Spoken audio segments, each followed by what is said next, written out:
The story begins with Maria having breakfast with her mother, Amy, and her father, Danny, who works as a plastic surgeon.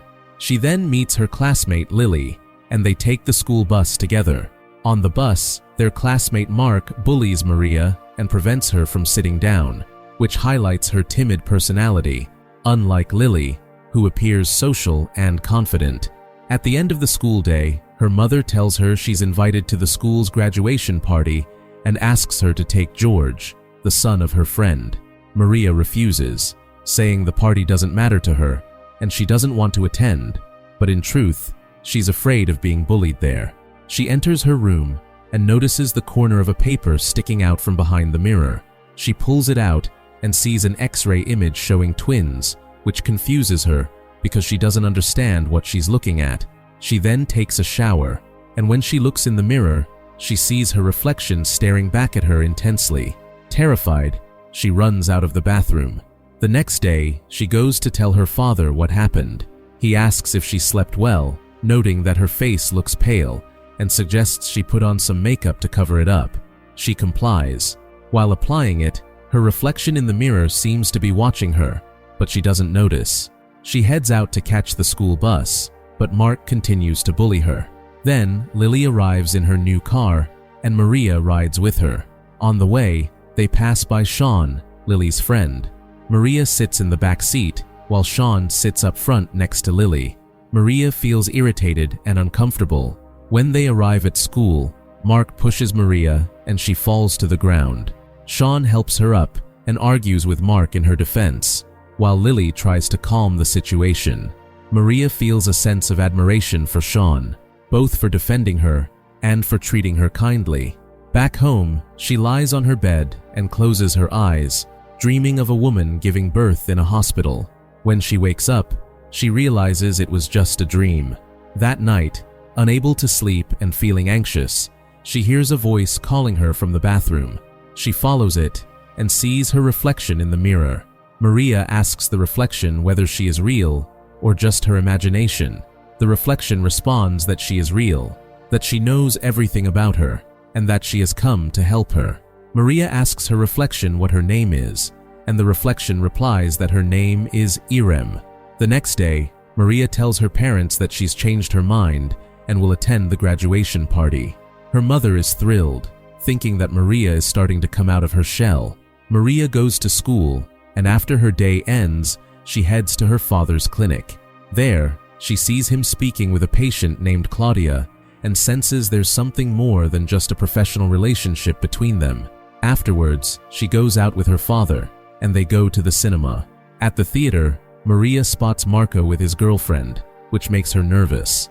As soon as the movie ends, she hurries to leave so he won't see her, but Marco notices her and says, "See you at school tomorrow," greeting her casually. She responds quickly and awkwardly. Her father notices her discomfort, but says nothing. In the car, her father tells her that her birthday is in 2 months, and he wants to give her an early gift.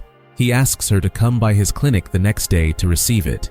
When they return home, Maria goes to the bathroom and talks to Irem, who tells her that her father is ashamed of how she looks and doesn't see her as beautiful.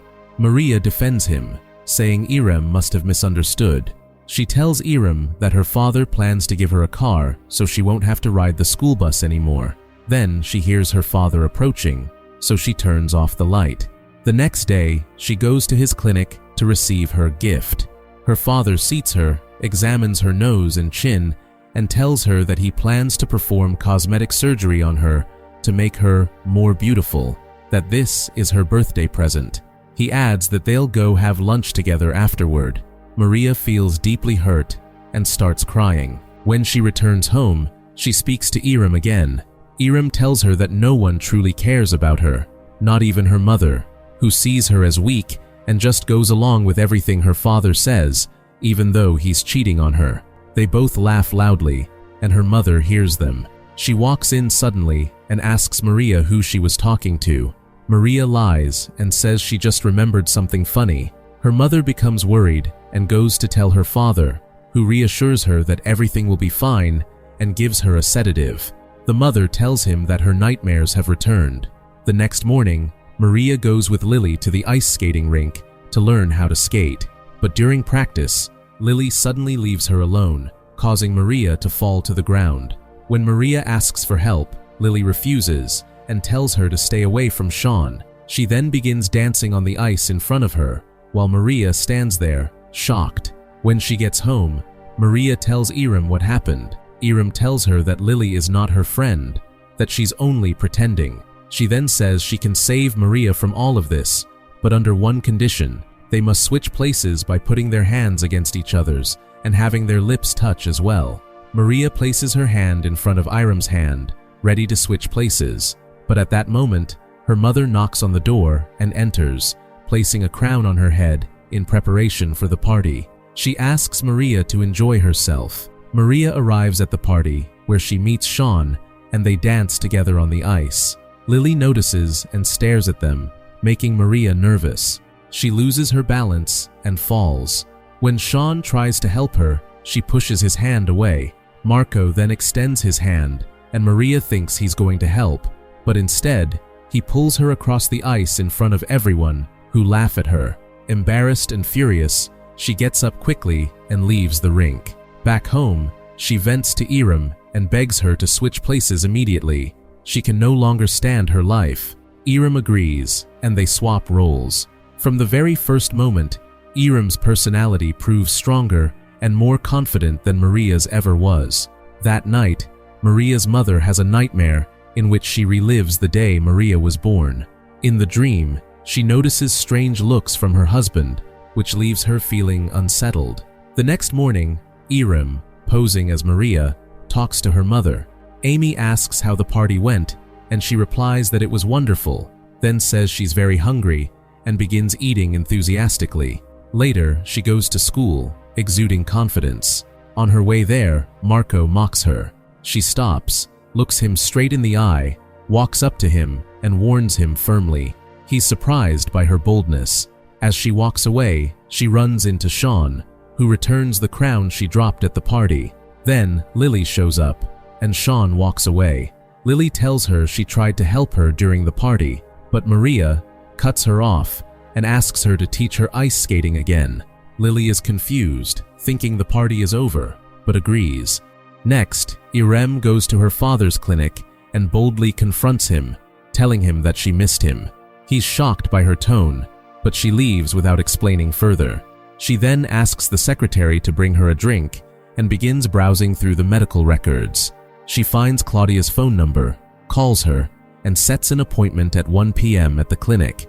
Then she tells the secretary to call her mother and inform her that she's invited to a romantic lunch at the clinic with her husband. The secretary follows through, and Amy is overjoyed, as her husband hasn't taken her on a date in a long time. At 1 p.m., Iram stands outside the clinic, watching. She sees both Claudia and Amy arrive at the same time. They go up together in the elevator. Amy notices Claudia's stylish outfit and compliments her, to which Claudia smiles and replies that it's Dr. Dan's favorite look. Amy is visibly unsettled, and doubt begins to grow in her heart. In the evening, Iram has dinner with Amy. Amy tells her that her father is busy at work and will be late, but Iram calmly replies that she's lying to herself, that her father isn't working, but rather involved with other women, and she knows it deep down, but doesn't want to admit it. Amy gets angry and slaps her across the face, then immediately apologizes. Iram refuses the apology, stands up angrily, and goes off to train intensely, channeling all her energy into the workout. Afterward, she secretly watches Lily practicing her ice skating routine and memorizes each move with precision. Marco notices her and approaches, threatening revenge. Iram waits until he finishes his training, then lures him into the locker room and hits his knee with a hockey stick. He falls to the ground in pain. Later, Iram gets into the car with Lily, and they head together to the training venue. There, Iram begins skating with impressive skill, surprising Lily. They engage in a fierce challenge, each performing daring moves. Iram eventually falls, and Lily celebrates, thinking she has won. But Iram gets back up and glares at her with a look so intense it frightens Lily, who starts running. Iram chases her until Lily trips, hits her head, and dies. Despite being responsible for Lily's death, Irem shows no remorse. When questioned by the police, she pretends to cry. Afterward, she returns home, where Maria confronts her, asking why she did it. Irem replies that she only did what Maria had always secretly wished for. Maria demands she go back behind the mirror so she can have her life back, but Irem calmly tells her that Lily's death was just an accident. She didn't even touch her. At Lily's funeral, a police officer observes Irem's behavior and feels uneasy. Irem quickly leaves the service, and Sean stops her outside. He tells her he knows she's as heartbroken about Lily as he is, and that they'll get through this together. He hugs her, and she appears pleased. That night, he sends her a message asking her to come over. He says he can't bear the pain of losing Lily. When they meet, she confesses that she's loved him for a long time and always wished she could be in Lily's place. Later, she goes to dinner with her father at a restaurant. He notices her unusual eating behavior and becomes visibly uncomfortable, especially with the judgmental stares from people around them. Irem deliberately tries to provoke him. In response, he shows her an old video of her crying in front of the mirror, claiming it proves she has psychological issues and suffers from low self-esteem. Irem is deeply hurt by his words. The next day, she skips school and runs away with Sean to her house, where they talk for a long time. The following day, she asks him to skip school with her again, but he says he has an important exam he can't miss. She replies that he still has 2 hours before it starts. They go to a hotel, and Irem brings along a drink. But things take a strange turn when Dan begins to see her as deformed. Amy tries to calm him down as he loses control, but the real shock comes when Irem suddenly appears and kills Dan in cold blood. At this point, the truth is revealed. Irem is not just a girl. She is the spirit of a child who died long ago, returning in search of the love she never received, and for the revenge she had been waiting for. Afterward, Irem heads to Maria's father's clinic. Then she leans in and whispers, "If I were disfigured, would you still love me?" He tries to dodge the question, but she presses him again. He hesitates, then finally says, "Yes," but she doesn't believe him. She steps closer, strikes him in the neck until he dies, and whispers, "Why couldn't you love me?" Calmly, she stands up, washes her hands, and stares into the mirror, only to discover that she has no reflection. She calls out to herself, but there's no answer. She breaks down, shatters the mirror in panic, and runs out of the clinic in fear. When she arrives home, she throws herself into her mother's arms. Her mother embraces her warmly. In the final shot, we see the mirror behind them, and in it, a strange reflection, the mother holding 2 daughters, a symbolic image revealing that Irem's spirit is still present with them and has never truly left.